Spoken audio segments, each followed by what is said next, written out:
His name was John Hershey, and he was going to community college for a few years before I met him at the telemarketing office.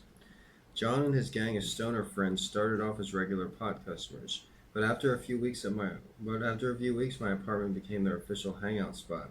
They used it to do drugs, watch TV, and listen to music.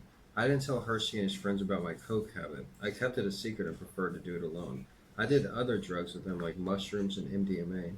They still lived with their parents, so even though they said I was the coolest person they ever met, I knew they were probably just using me because I had my own place and sold weed.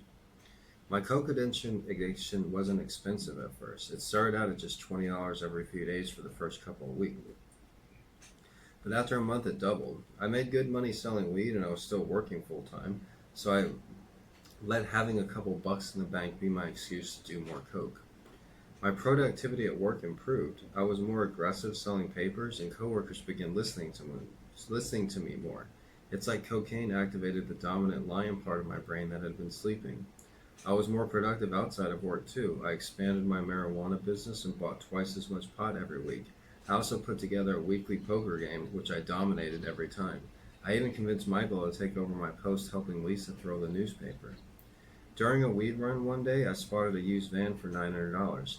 Michael and I went over there and knocked on the door. The guy selling the van was drunk and drove us around for an hour listening to a baseball game before finally giving us the keys. I bought it, but I hardly ever drove it. I still walk to and from work every day. Michael would drive it here and there, but it was mainly used for marijuana pickups. Every weekend, I'd pay someone $50 to drive it across town and pick up a pound of weed.